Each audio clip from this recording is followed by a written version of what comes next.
제가 전면 유리에 틴트 작업할 때 많이 쓰는 유리용 수세미를 안 쓰게 된 이유는 수세미에서 가루가 나와요. 차종마다 적응해갖고는 답이 없죠. 원리를 깨닫고서는 내 손이 움직이는 게 아니고 내 세포들이 그렇게 움직여야 되는 거죠. 좌우 테두리를 맞춘 상태에서 상단을 스라친다고 그러죠. 엣지를 하기 전에 스라가 된 상태에서 살짝만 올려갖고 엣지를 쳐야 되기 때문에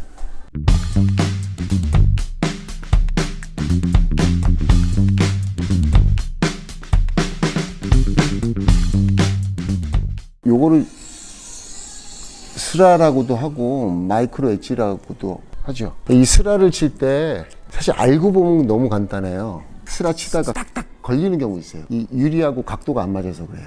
유리가 이렇게 생겼으면 유리하고 칼하고 각도가 90도가 되게 해줘야 돼요. 근데 얘가 수그면은 가다가 턱턱 걸려버려요. 스라가 이쁘게 안 나오는 거죠.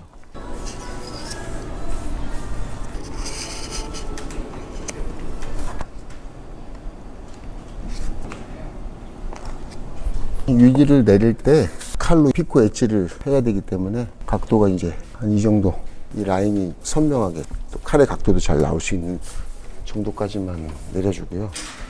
이렇게 많이 내리는 건 좋지 않아요. 이 공간이 좁아지기 때문에.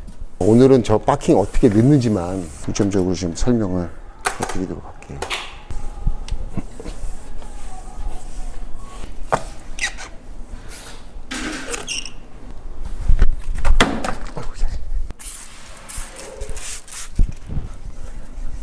안쪽에서 특히나 필름을 여기까지만 까고 이미지를 남겨둔 상태로 하게 되면 씹히는 정도가 더 심해지고 필름을 컨트롤하기가 더 힘들어요. 그래서 필름 이미지를 다 까고 여기까지 내려야 되는데 그러려면 여기 달라붙죠.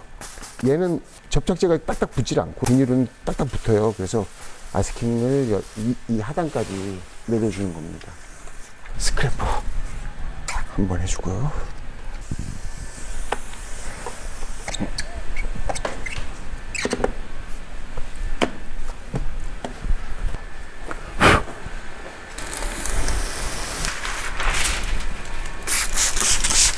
보시면 설명을 하면서 하기가 좀 힘든데 최대한 설명을 해보도록 하겠습니다.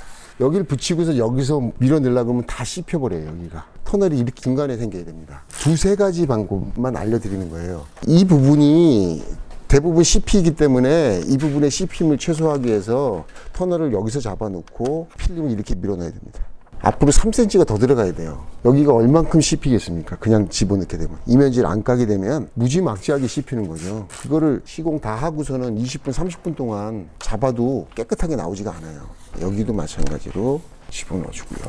이제 밀어 넣을게요. 여기서 밀어 넣어주면 돼요.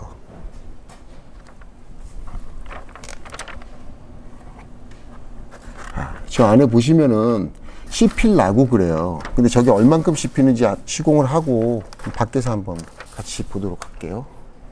이렇게 잡아야 돼요. 자, 지금 들어가는 거 봤죠? 자, 여기서 보면 웬만큼 바킹 안쪽으로 좌우 간격도 맞게 들어갔습니다. 잠깐만. 다른 게 아니라 하고 싶은 것이 있습니다. 좀 리얼하게 있는 그대로 애완도 들어보고 제가 도움 말씀드릴 수 있는 부분 도와드리고 싫은 소리도 하고 그런 어떤 멘트나 말이 나갈 수도 있어요. 근데 그런 말들을 수용할 수 있는 분 많이 이용해 주시고 여기서 자꾸 필름이 움직여주면은요 컨트롤하기가 너무 힘들어요. 제가 항상 올가를 쓰라고 하는 이유가 샴푸도 필름에 그렇게 존슨 베이비 샴푸 같은 경우에는 탑앤토 이런 제품들을 많이 쓰고 미국에서도 권장하고 또 한국에서도 많이 쓰는데 얘네들은 틴트용으로 나온 제품이 아니고 일반 세정제잖아요. 천연이라고는 하지만 얘네들은 와꾸가 자꾸 움직여요. 올가를 쓰라고 한 이유는 올가는 그냥 슬림을 위해서만 만든 제품이에요. 본드를 녹이는 나쁜 성분을 빼준 이 상태에서 딱 움직이지 않아야 피코 엣지 칠 때도 이중 작업이 없고 시간도 줄어들고요. 또 밖에서 히트건으로 또 말리는 작업도 시간도 줄어듭니다.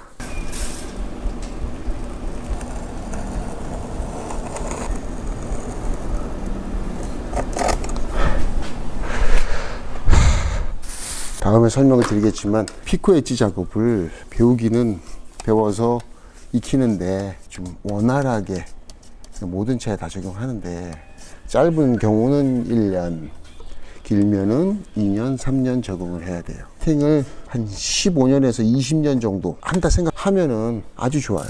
기술자의 마지막 단계라고도 얘기하고, 옛날엔 전면 썬팅을 틴팅의 꽃이라고 얘기했지만 피코 엣지가 틴팅의 꽃입니다. 지금 이거 못하고서는 썬팅 한다고 얘기를 하기가, 다시 한번 미세하게 튀어나온 부분들을 정리를 해줘야 되겠죠. 또 여기도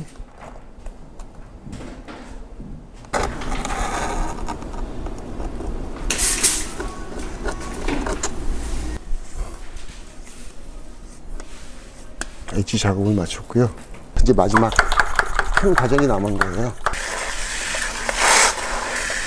스프레이로 물을 뿌려주면서요, 저쪽에 꺾였던 부분을 살짝 불어줘서 자연스럽게 펴지게 만들어주고, 이렇게 물로 부으니까 펴지죠. 여기서 넣는 거 보여드리겠습니다. 자, 저기 모양 보시면은 필름이 거의 안 꺾였어요. 바킹 이렇게 두꺼운데. 이게 지금 연습하고 또 시행착오 하는데 지금 시간이 걸려도 이거 한번 익혀 놓으시면은 썬팅 인생에 큰 도움이 될 것 같습니다. 이 많은 틴터들이 뭐 시장에서 가성비 좋은 시공들이 대중화되어 있기 때문에 이런 걸 중요하게 생각 안 하실지 몰라도 이런 것들을 한번 겪어야 되는, 타고 넘어야 되는 과정입니다. 힘들어도 이거 많이 연습하셔서 바킹 안쪽이 좀 빡빡해 갖고 저 하단이 씹히네 끝에가.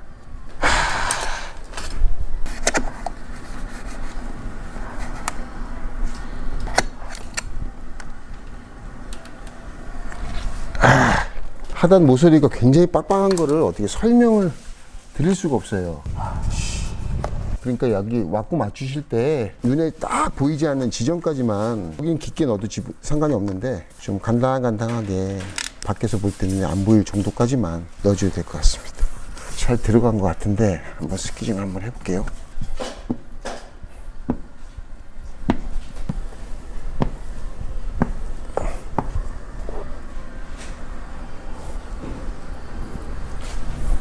이렇게 그 바킹 깊은 곳에 헤라를 뉘어서 하다 보면 여기가 기스가 잘 가요. 보통 헤라 기스 있죠. 왜냐하면 헤라를 뉘어야 되니까 바킹에 있던 돌이 흘러갖고 구르면서 기스가 많이 가요. 미끄러지는 특성이 굉장히 강해서요, 필름에 기스가 안 가요. 플라스틱 헤라 자국 있죠, 실 자국, 실 기스. 깨알같이 홍보를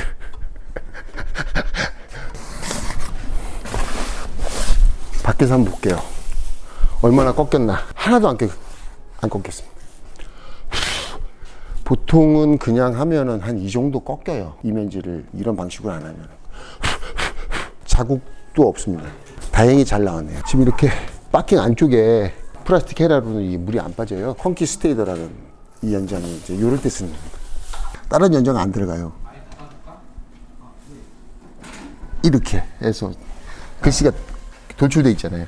그래서 물이 안 빠지는 거를 빼주고, 다양한 도구를 익숙하게 자꾸 써봐야지, 갑자기 도구를 사용하려고 그러면 사용 방법을 모르고 익숙하지가 않기 때문에 다양한 툴들을 구비하고 도구를 아주 잘 활용을 해야 됩니다. 도구가 없으면은 작업 자체가 안 되는 경우도 종종 발생을 해요. 지금은 마른 스웨이드 천이고요. 아까 그렇게 했는데도 완벽하게 빠지질 않아서 아주 조그맣게 여기 지금 씹힌 자국이 있고요. 보이세요? 요거 카메라 안 보이죠? 자, 요거는 지금 요 헤라로 잡아줄 거예요. 끝이 이렇게 평평하게 생겼고요. 이 끝에 날카롭게 된 헤라입니다. 요거는 이제 9cm짜리 헤라고요. 9cm짜리 헤라에만 요게 존재해요. 그래서 이 헤라로 왼손으로 집어넣어서 육안으로 보면서 잡아보도록 하겠습니다. 카메라에는 안 보일 수가 있겠죠. 각도가 안 나와요. 헤라도 각도가 안 나와갖고 누운 상태에서 하려니까 가볍게 씹혔기 때문에 깨끗하게 100% 잡혔어요. 그리고 먼지가 있는지 한번 볼게요. 요걸 유막이라고 그래요. 유막 자국. 이 썬팅을 오래 하다 보면 이 눈이 먼저 망가져요. 30대까지는 몰라요. 근데 40대 넘어서는 10년 이상 하다 보면 이 점을 계속 보면서 근거리에 있는 것을 집중해서 5분, 10분 동안 이걸 잡는 경우도 있기 때문에 작업은 다 끝났고요. 먼지는 없네요. 씹힌 자국 2개가 있어서 잡아준 겁니다. 오늘은 여기까지 해서 이 바킹이 깊은 상태에서 필름을 이면지를 어떻게 처리하는지 하고, 그 다음에 바킹 구조를 이용해서 터널을 센터로 잡아서 펴서 밀어넣는 그걸 보여드렸습니다. 다음엔 어떤 걸 좀 중심으로 좀 보여주실 건지. 특히 요즘에는 아까 말씀드렸듯이 전면 시공보다 측면 시공이 더 어려운 시대가 됐습니다. 차들이 바킹 구조가 빡빡하고 또 옆유리에도 발수 처리를 하는 경우가 있어요. 그래서 유리가 안 움직이고, 옆유리 시공하는 처음부터 끝까지 과정, 베이직한 거지만 먼지가 안 들어가게 하려면 어떤 순서가 필요한지, 어떤 과정이 필요한지, 그 다음에 중복되는 동작은 하지 말고 최소화된, 함축적으로 간편하면서도 함축적으로 포커싱을 어디에다 맞추고 시공을 해야지 먼지가 안 들어가는지 보여드리도록 하겠습니다. 이상입니다.